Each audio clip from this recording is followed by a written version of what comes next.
So,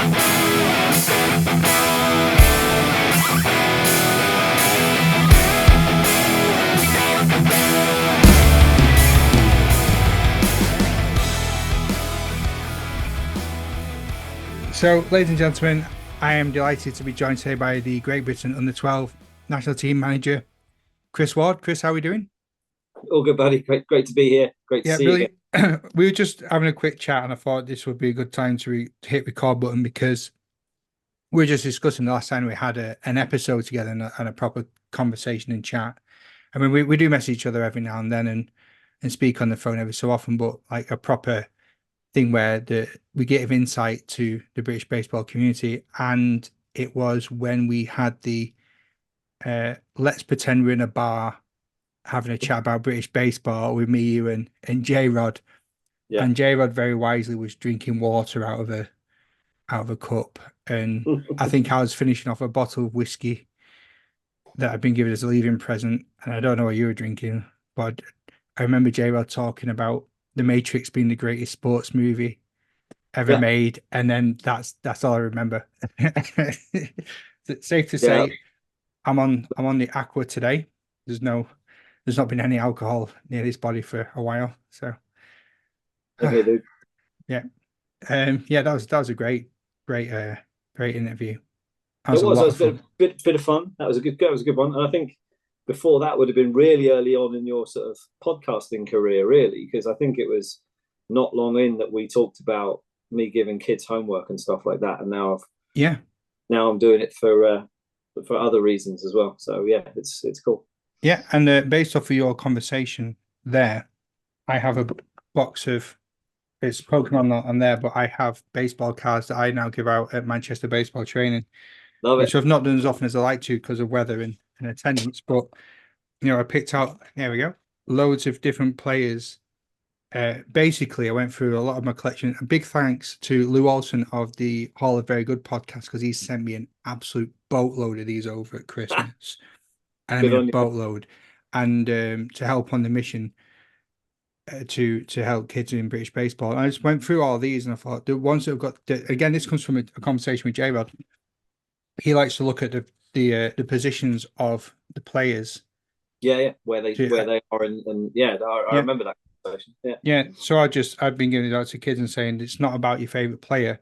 It's about looking at the body positions and how they're holding the bat. And yeah, great learning tool. They're Sounds, probably, sounds like you're giving homework, man. That's all good. yeah, the goal has been achieved, giving homework to kids that aren't mine. I'm not a teacher. So thanks, dude.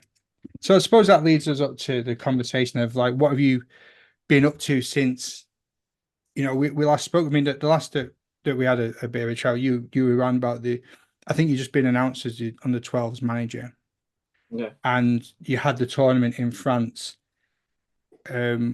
Before we go into that tournament specifically, because we know you've got another one coming in July, what have you been up to since that uh, tournament in 2023? Nothing. No, we've been really quiet. Haven't done anything. Brilliant. I thought that was going to be 15 minutes of chat, and you've just gone and nailed that one in under two. I was lying, man. I've been lying. So we've done. The answer is we've done loads. So when you get back from a tournament like that, the first thing you need to do is decompress.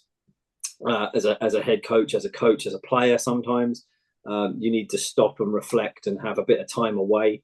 So the first thing I did when I came back from that tournament was unplug for a couple of weeks, and just reset. Baseball is for me is really all consuming, with the number of coaching roles that I have and the work that I do.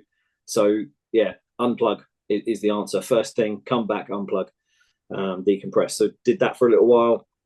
Dealt with a couple of post-tournament things. You always got to deal with wash up of the tournament itself and try and understand what you can do better next time, what you can improve. Try and understand where the best things were, where the good things were, what we can take next time.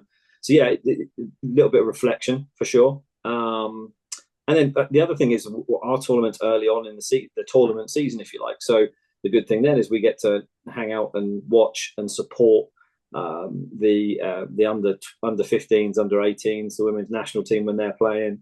And then obviously we had the the senior national team competing in the Czech Republic as well. So I was there for a couple of days with the team, just picking up everything I could. The guys will tell you I'm just a sponge. I'll wander and learn as much as I can all the time from anyone, and I don't care whether you're 6 years old or you're 106 years old. You've probably got something you can teach me. So I'm looking for that. So I spent some time in the Czech Republic with the team there. That was good. Had a bit of fun. So after that, so that was probably September time. So now we're getting into winter. We planned a winter program the back end of probably May, June, the previous May, June. So booked out some space at Farnham Park at the back end of the year. Booked out some gym facilities. Worked with the U15s, U18s, and again the women's national team, and just shared some space to try and make it cost effective for everybody. Charged everybody the absolute minimum to run what was an open academy for players in the system or new to the system, and just try and get them in front of Great Britain coaches, try and help them develop all the tools of the game. So did that at least once, if not twice a month, between October and February. And then started to get outside and started to limit the numbers and get us down to what we were looking at to take to the tournament. And since then, again, for me, watching players play a lot, spending a lot of time watching the players, both in their games for their clubs, in the Super League that's in this country for that age group, trying to support the mix and matches that the BBF run. And then getting out and doing the coaching bit at different places. So you'll have seen in the last week, Hearts Baseball were kind enough to let the Great Britain under-12s use their diamond in the afternoon. And in exchange for that, I spent the morning coaching 6 or 7 of their coaches about some of the ways that I do things and some of the lessons that Great Britain Baseball can give them. And then obviously coaching their players who are U10, U15s, and U13. So spending a lot of time coaching. Matt's the answer. So there was lots of fun doing that. We've done that at other clubs as well. So Farnham Park's been difficult for us to get to this year, more so than in previous years. So I've got to extend my heartfelt thanks to Hearts Baseball Club, to the London Mets, who let us again do the same thing. Laura and Jess went to Finsbury Park and run a session there whilst I was away. And then we ran a U12 session afterwards. We did the same with LYBL. We did the same with London Sports. We've done the same with Guildford in the past. And I'm hoping to be able to extend that across other clubs as well as we get into the back end of this year and early next year. So yeah, not a lot, mate. It's been quiet. Yeah, it sounds boring, mate. I can't believe I invited you on. Awful. And the other thing is obviously preparing for a tournament. So like, we're spending a lot of time between myself and the coaches on the staff and the operations managers on the staff about planning for the games themselves. Like, how can we beat the teams we're up against? How can we make sure we have the best lineups, the best pitches at the right times with the pitching restrictions that we have? So there's lots of that, and that's a bit of a moving feast because we've had 2 teams change in our tournament in the last 2 weeks. So plans that we wrote have now been ripped up and rewritten. But that was fun for you. Always is. Indeed. You touched on a few really good points through there that I want to sort of expand on, if it's right. Like you mentioned, and you've done a lot of soul searching and, well, not say soul searching, they're not your words, but like decompressing stuff. I guess the tournament didn't really go as according to plan. There's some difficult games. You came up against some difficult opposition. You had the Germans, Italians, the French, and Austria. And, you managed to score runs against all of them, even though they didn't end up in victories. How you said then about learning, how was your plan going into that tournament versus how you're preparing to go into this next tournament? Because we know at that age group, it's not about winning, it's about participating and trying. But again, you still want to win those games because it's GB at the end of the day. You're there to try and get those wins. So Matt, we One of the things I do before the tournament is I have a call with each of the families, talk very specifically to the parents about the goals that we set, and I understand and know what the goals are from my perspective. The goal in that tournament was to win one game, and when you qualify as a qualifier into the A pool, as that is, against the best teams in Europe, you get the worst draw. So you will play the best team first. Yeah. So that's Germany, the previous winners. So you will play them first. And you will play what is basically a really tough schedule. And we knew that schedule was going to be tough. One of the things we didn't realize was quite how tough was going to be. So one of the games you mentioned, so Germany, my job in that game, we know they're the European champions. We know that they're going to be tough. My job in that game, I see it as how long can we go? Let's test some different things as we go as well, and make sure it lasts. Make sure the game lasts, because there are mercy rules in it. And so for me, that was making that last as long as possible, and we did, and we gave them a scare. Italy, who were playing them the next day, they were very happy. Thank you very much, because we used some of their arms that they were not expecting to have to use. So we gave them a good scare. That was good fun. The Italian game, we played the Italians next. It was the next game for them. The Italian game that when we played them was again, that was a tough one for us. We always knew it would be. And so again, just preparing, trying to make the game go as long as possible, with the target of winning one of the later games. That was always the target. What absolutely was really tough for us was the game against France. So the home team always gets the evening game in the pool. We had prepared the players for a loud atmosphere. We do some drills to replicate an atmosphere, and it worked really, really well. But what we didn't quite envisage was how late the game would run. However, the atmosphere in that game, and you can still watch it, I think it's on YouTube, you listen to the crowd. So we had the French crowd who were loud enough, but the Great Britain guys that were there, I mean, they were incredible, and cheered us on a lot. And again, that game was close for a very long time against a very, very tough team. Yeah. In a tough situation, in a day where we had prepared to play at a certain time, rain had come in and stopped us for a little bit, and we were running really late. Players in this country, again, we probably play 2-3 day tournaments max. We don't play anywhere near as much as 5 games in 1 week, back to back, with all the training that goes with it and all the rest of it. So that sometimes is a factor, and it's something we need to consider. And coming out of that game on the Friday, it was the Friday night against France, we were hyped up. We were hyped up. We struggled. We'd done really well in the game. We let one inning beat us, and it was tough. But I said we were hyped. The crowd were amazing. The team was buzzing.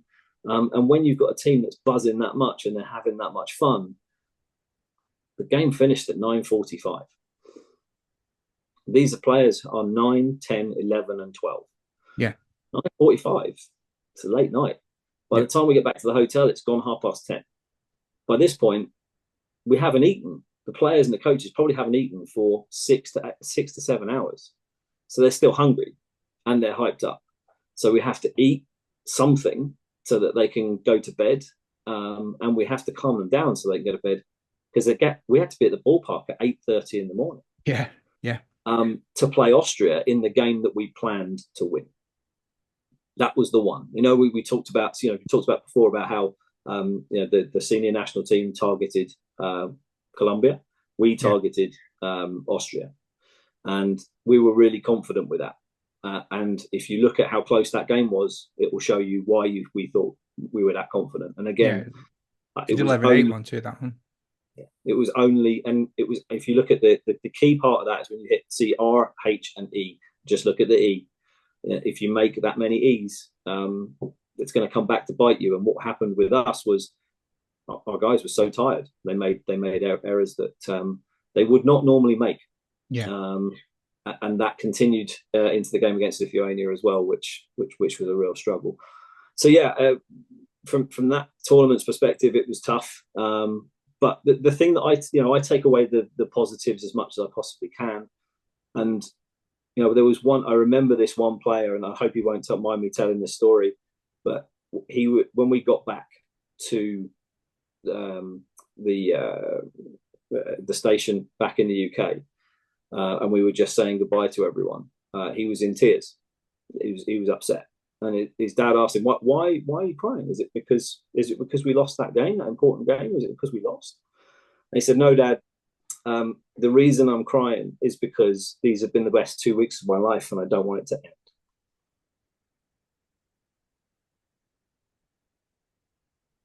I'll take that all day long over a win.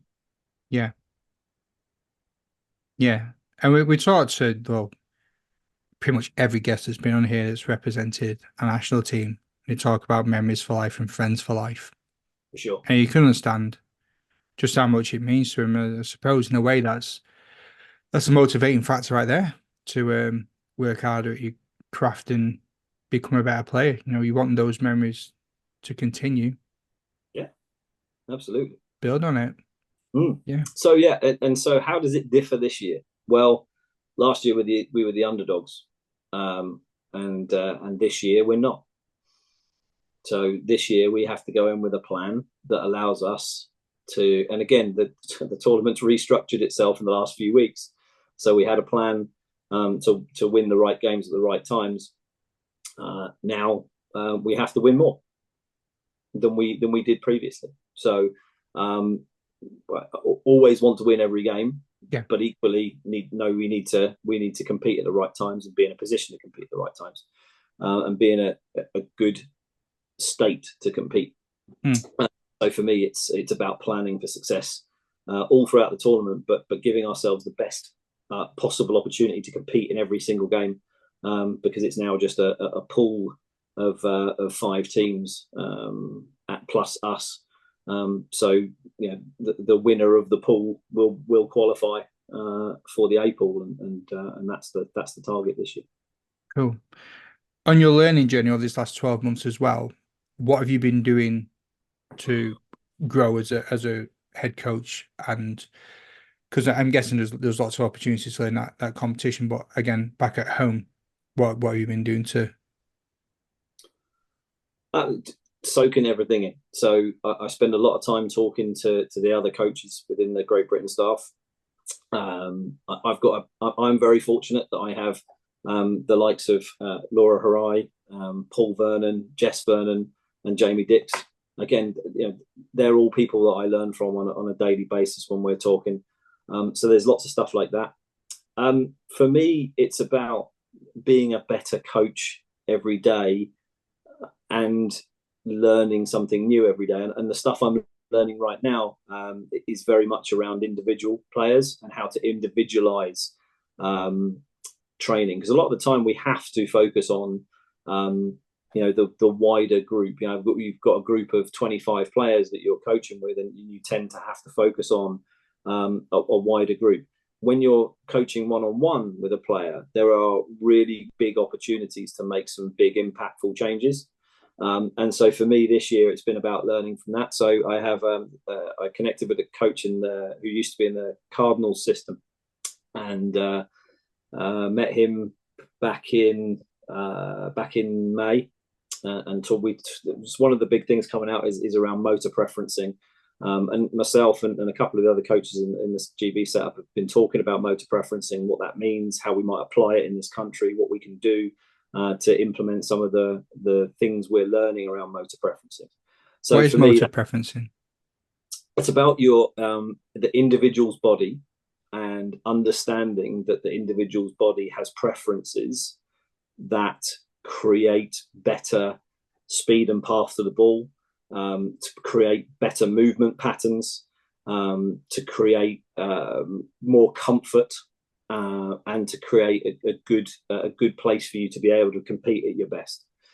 So motor preferences are about preferences for you as an individual, and understanding your own motor preferences will put you in a good position to train harder or train on the right things work on the right drills, and really individualize that training. So that's the bit I've been diving into quite a lot in the last few months. Interesting. So Yeah. you seem to have kept pretty much the same staff from last year. Is Connor Brooks still part of the setup this year? No, it's Connor's pretty busy this time last year, and is this time this year as well in the Cape. And so he's not around this year. I was really thankful for his input last year, and spent a lot of time with him around the London series too. Great to see him when we had the London series. He was a huge part of that.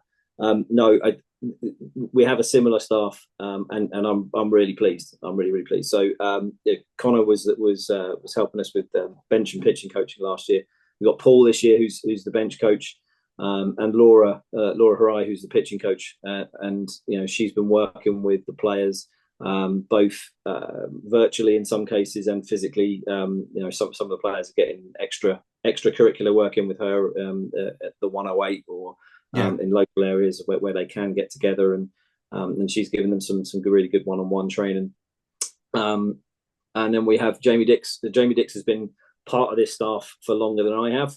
And the thing that he brings is an offensive coordinator type role that I can rely on. He's our third base coach. But what he also brings is an unbelievable and unrivaled passion for the sport that's backed up by years and years of competing at Great Britain and at the NBL level. And the way he communicates with our players is phenomenal. So thrilled with that.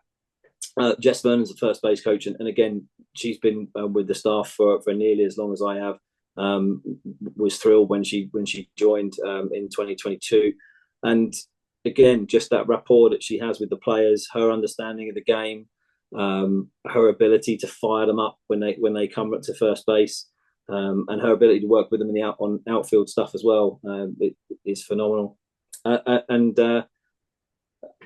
And Paul. So Paul Vernon, who's been an instrumental part of my baseball journey since right at the beginning of my baseball journey, and I was thrilled when Paul said he would join us last year, and even more so again this year. And he provides that real critical friend voice to me, challenges me a lot, and I need that sometimes. And so he provides that for me, and then equally has a way to communicate with the players on a different level that I do, different level that Jamie does. Again, that just sort of complements that whole the round of being able to communicate with everybody in different ways and making sure that they understand their roles and how to do things. And then equally is we're both big proponents of the mental game, and when we watch each other's mental game, we're very good at that. Cool. You mentioned there as well that you have got some really good coaches. Laura being the new addition is fantastic. I love that person. She's fantastic. So Laura would have been with us last year. She worked with the players in the lead up to last year. She worked with them even harder this year.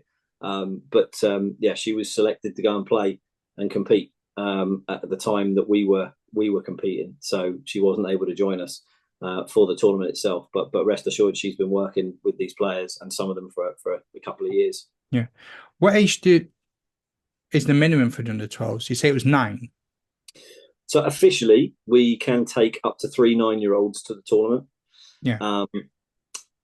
We have a few this year. It's a really great question, actually, Matt, because this year we're really fortunate that we've actually got 3 history makers on this team. We have 3 players who've played for the under 12 national team, and this will be their 3rd tournament. That's never been done before. Wowzers.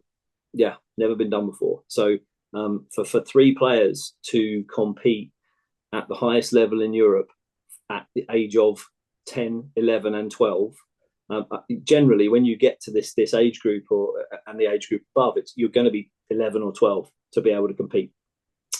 So to have players who've played in that in 3 tournaments back to back for Great Britain under 12s is a pretty phenomenal feat, and as I say, it's never been done before. We have 2 players in the system who have the ability to beat that over the next few years because of how young they were when they first started.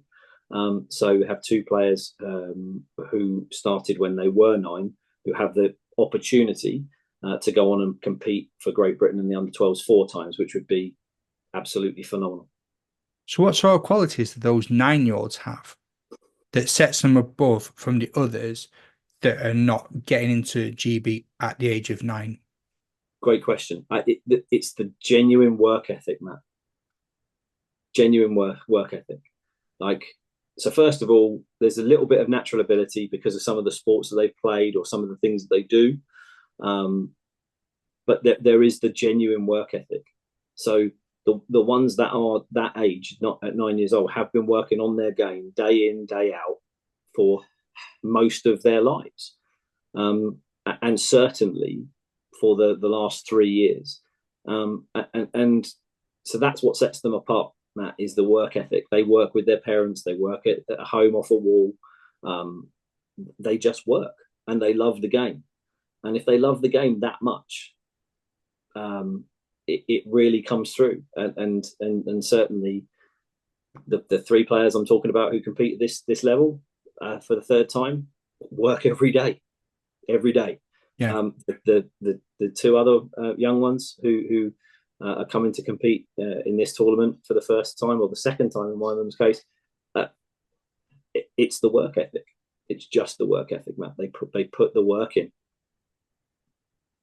That's incredible that even at the age of 9, they can beat out kids that are 12, 11, and 10 that should be at that level.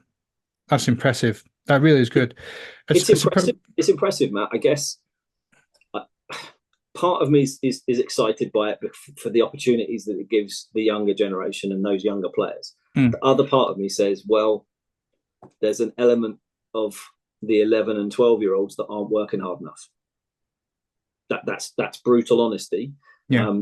Whether those players are getting enough game time with their clubs, or whether they're training, or whatever that's happening, the ones who are 9 and 10 honestly should not be being beaten out, but be beating out 11 and 12-year-olds. But the reality is they work harder. Yeah. Something I'll ask you as well, just based off that. Like you mentioned, then you got the 108 down in London. There are a lot of teams in London. You got the London Youth Little League as well. What opportunities for young kids to play competitive baseball. Now, up north, I've not seen, and people can correct me if I'm wrong, and they do. So please do. But for kids that don't have the element of competition available to them, what can they do to sort of give themselves these opportunities? Is it just a case, like you said, then working with parents and making the most of their coaching opportunities? Or because for us, it's training is once a week. And that's pretty much it. And if we're not playing out in the back garden, it's raining and there's not really a lot we can do. So for some of the kids that aren't sort of like London centric, what can you advise their parents, guardians, or them themselves if they happen to listen to the episode on giving them optimism towards getting a shot? Okay, great question. So first of all, there is in most years we've had a couple of players from north of London. We have a couple of players this year who are from. We have one on the roster from Northants, a couple from Hearts, a couple and one from Sheffield. The reality there is that the games for youth in Sheffield are pretty limited, and they're having to. That family's having to make some decisions about traveling to compete in other teams to try and just get as much baseball as possible. What can we do about that? So first of all, London Youth Baseball League is a really great setup. Replicating that in a Manchester or a Liverpool would be an awesome start.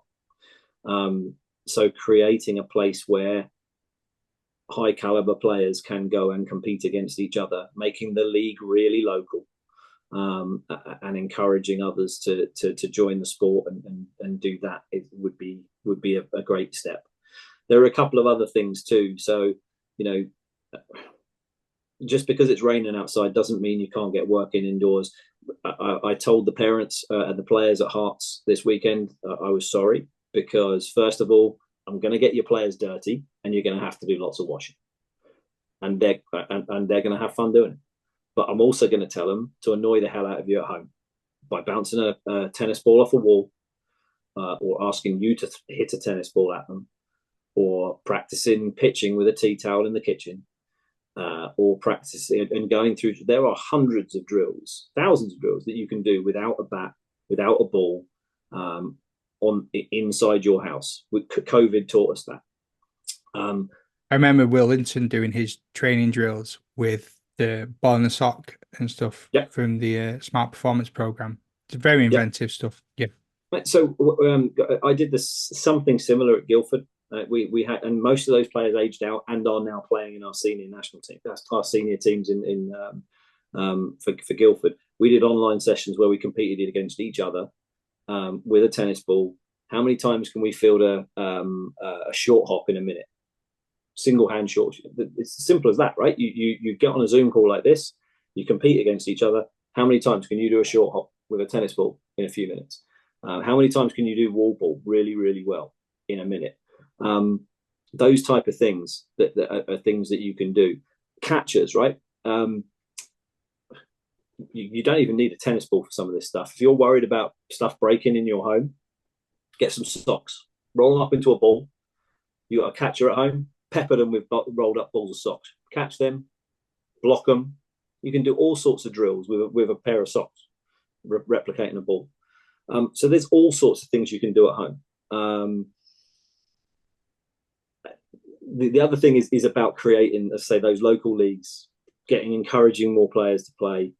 And unfortunately, what we have is that the families that are passionate about that start it up. They start up a program, they do their best, and they bring it up to a standard, and then they move away, or not enough people come, and they lose the passion for it. We just need to make sure it's open to them to do that, and that it's easy to do. So things like Will's T-Rex T-ball program, things like some of the junior program stuff that we do in Great Britain baseball, we share that stuff. So I've been to Hearts to show them my training plans, show them how I do things. Same with London Sports, same with London Mets. We have the ones where I go. I've talked to Birmingham baseball recently, and I've talked to Northants baseball recently about me going to them after the tournament and just doing one session with them, just to show them how I might run a session, and how it can work for them. Been impressed with Birmingham baseball. Seems to be making a lot of noise and waves to develop the youth and do youth program in the Midlands. It's really encouraging to see. So well done, baseball in Birmingham baseball. Jeez. And so two of their coaches came to the Heart session that I ran a couple of weeks ago, and they were engaging, and they were just there to learn. I mean, that's phenomenal, and they do it off their, and it comes from people who are volunteers, volunteering their own time, putting their own effort into it, and it's that's also the problem, right? So I have a full-time job, I have a family, and being the head coach of the Great Britain under-12s is a part-time job that I do not get paid for. It's tough, but if I want to see baseball grow, if I want to see that pipeline develop, these are some of the things I'm going to have to do to help that develop. But I then also need the clubs to take that learning on and to implement that learning with their players, to implement it in local leagues, to try and grow the sport and try and replicate some of the stuff that we're seeing at LYBL or London Sports or places like that. Because without those local leagues, it's very difficult, and many parents are restricted in how far they can travel because they might have more than one child, and they can't get away that far. So it's tough, don't get me wrong, but there are ways of doing it, and if you want to work for it, you can get it, and certainly the resources are out there, and I would encourage other coaches and parents to just use the resources or reach out for them. Will talked about it on his T-Rex, your interview with him about T-Rex T-ball. That's a really great opportunity to learn from 100%. Yeah, 100%. Yeah. Yeah, it's brilliant. It was a really good episode. Cool. I mean, shout out to Brett for setting this one in motion, I suppose. But we, you and him were talking at the London series. He mentioned about how the GB pipeline is getting a bit thinner at the under 12 level. So, what do you need from us as members of baseball clubs in Britain, being part of the federations, and just the British baseball community in general? How can we help you to get this pipeline bigger? Play more games, please. It's as simple as that. Just we need to have kids playing more. You know, some of the clubs are you know, we managed to get a junior session in on a Saturday morning with volunteers from the club who are adult players who play on a Sunday. Yeah. Like, we need youth players to be playing 3-4 times a week, ideally, in their local clubs, in their local leagues.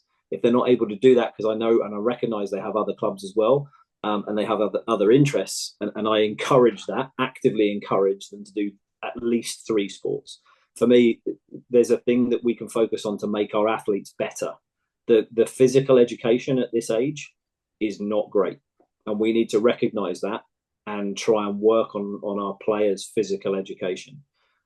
So that comes from playing different types of sports to create different types of movement.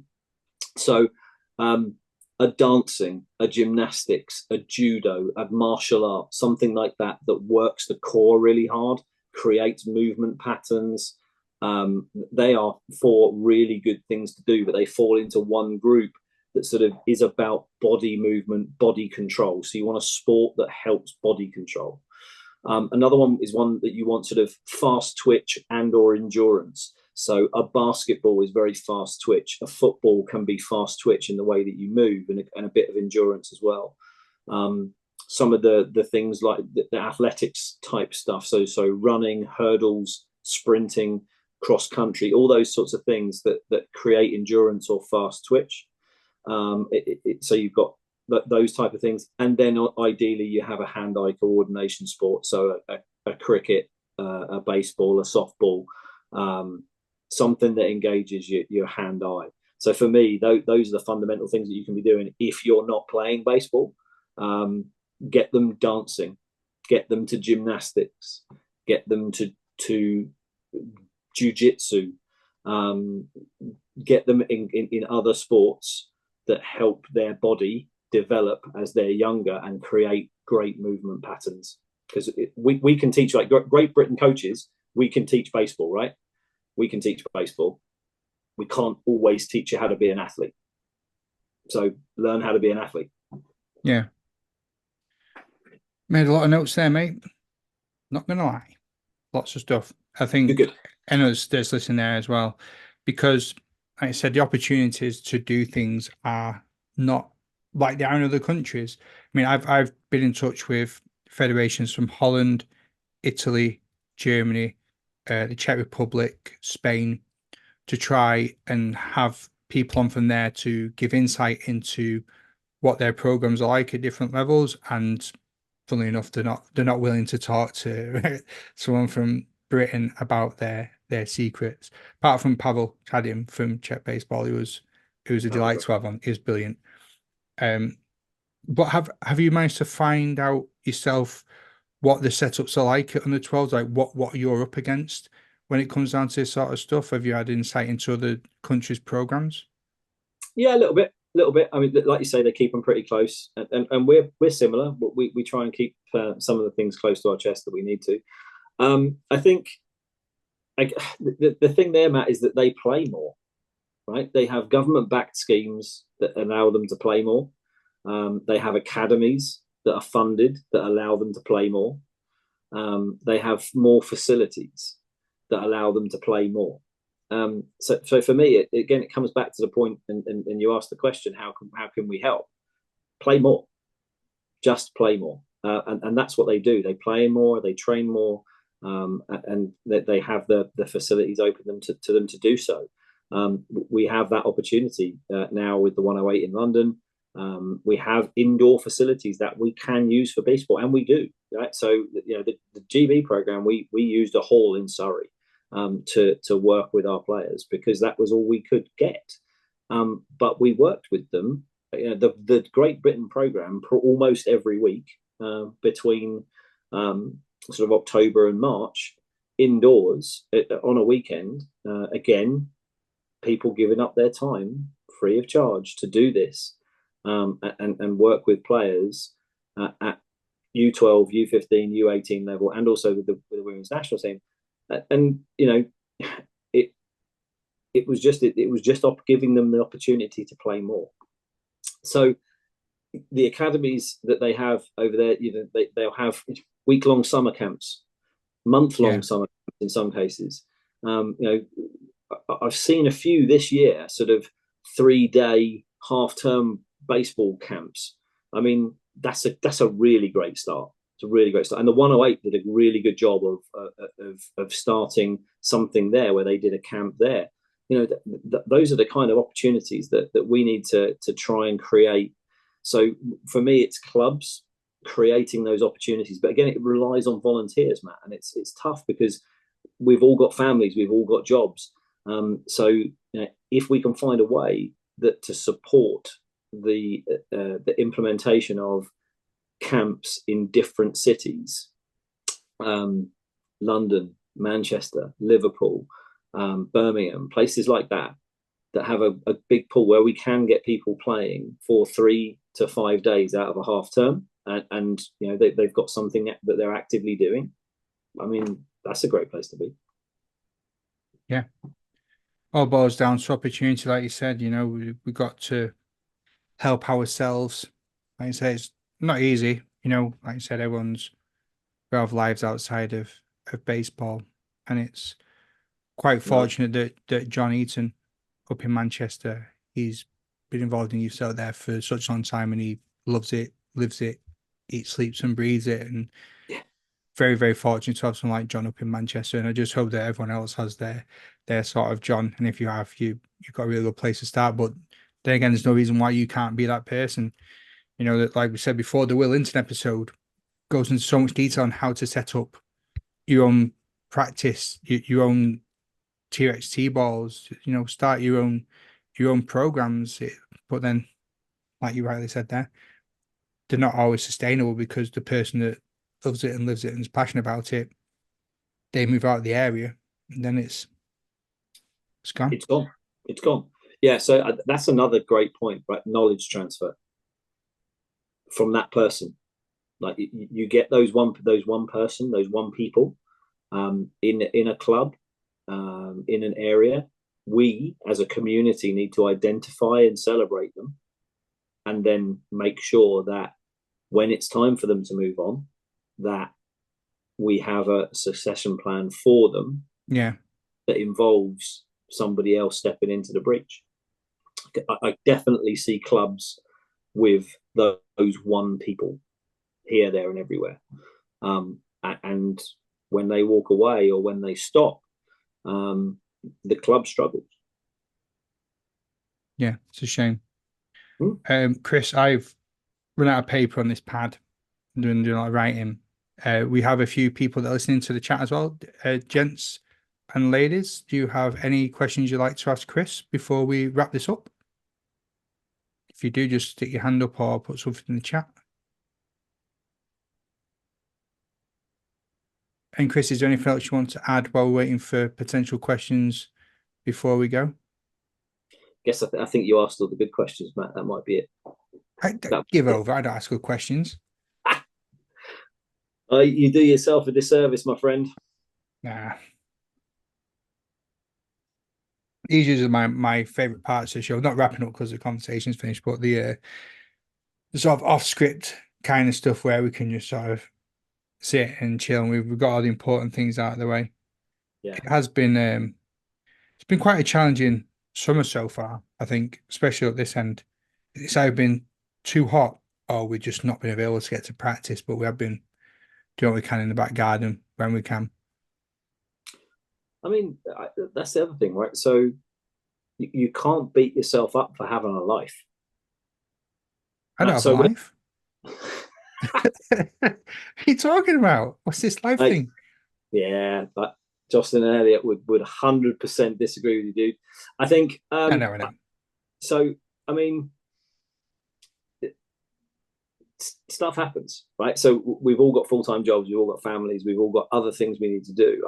I remember when I first started in baseball, I was playing cricket before I played baseball. My wife was like, she was really excited for me starting baseball. She's like, shorter days, I'll see him a little bit more. Right? She didn't envisage me having a part-time job. 2 words, double header. yeah, yeah, yeah. So, I mean, that's an interesting one because I'm very lucky and very fortunate to have her support. And I think the other thing that you've got to recognize is the people like John, the people like me, the people who are giving this effort. If they've got families that are around them and supporting them, they probably need them too. Yeah. And there's a lot of time where we get taken away. And I had a conversation with our ops manager. It is something to say. Our ops manager this year is a lady called Laura Wilkins who put her hand up to help, and like she's just been phenomenal this year to help us out get ready for this tournament. And we were talking the other day about you said we're leaving. We're leaving at 4 o'clock on Monday morning, Matt. So we're on our way. We're ready to go. When we were talking about it, we were talking about logistics and making sure players had food and doing all this and doing all that. And I went, probably need to make sure my son has some food. So there's times where I forget that actually I'm a dad too. Yeah. And I'm very fortunate to have people around me who remind me of that occasionally. I'm pretty good at remembering most of the time. How sorry, go on. But it's tough, is what I'm saying. Yeah. How do you have that relationship with your child then when you separate from dad and coach? So this stays on and I'm coach. I'm pointing to my hat for those who are listening. I've taken my hat off. As soon as I take my hat off, I'm dad. Simple as that. So the other thing again is I'm very fortunate that my son has incredible coaches, and I'm just the guy he throws with. Yeah. Because we don't have anyone else to throw with around here that much where we are. We're in a place where we have to travel a bit to go and throw a ball or hit a ball or with other people. So tonight when I got home, I was in Leeds today, this morning, which is if anyone who knows where I am, it's a very long way. It took me 5 hours to get home. I got home at 7:30. We started this at 8:30, and he was like, "Can we throw?" So I always try and find time to throw with him. And again, that's not me being a coach. That's just me letting him play. Yeah, it comes back to letting them play.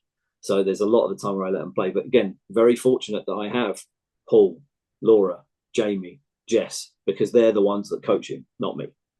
And when we get working elsewhere, and I'm very fortunate to have people like Jonathan Crammon who works with them as well. If we ever get the opportunity to work with John, we do. So, I mean, I try to just be the supportive parent to him, not the coach, because I've got other people who can do that for me. Yeah, nice one. And that's what I encourage the parents to do as well, right? So I don't really want the parents of Great Britain players to be coaches as well. I want them to be, and what I say to them when it comes to a tournament is, I want you to make your son or your daughter feel like a winner the entire time that they're there. I want you to make them feel like they're loved every moment that they're there, because that will help them compete. Being their coach won't. That's really cool. That's really good. Nice one. Right. Well, we didn't get any questions in from the lovely listeners that are in the room with us. So I'm going to let you get some kip or chill out for a bit because your day sounds longer than mine. So, Chris, thank you so much again for popping on the show. You're welcome on any time you want to talk about anything. And good luck with the under-12 competition, which is in July come on, I can do this. July. Go on. 11th? No, it's not, is it? We fly out on Monday. on July the 1st, and so Right. that's now, where are we today? What are we recording? Thursday. Thursday, 27th of June. Yep. Work tomorrow. Yeah. Training Oh, crikey, Saturday. going out on Monday. He said a second, didn't you? Oh, crikey, there you go. See, told you. So for me personally, and for the players, right? So for me, it's work tomorrow. Players at school. Saturday, all day training. Sunday, relax, because Monday they're going to be at the airport very early in the morning, and we're 4 on our way. o'clock. And then training every day, games every day from Wednesday, and you can watch us and follow us on baseballeurope.tv. We will. Yeah, You and know we will. and then on the WBSC site as well. And what we will do is hope to do Great Britain proud. And that's all we'll do. I know you'll do that, mate. No danger there. Thank All right, you. bud. Enjoy the rest of the evening. Thank you very much again for your time. I'll catch you soon. Take care. Bye.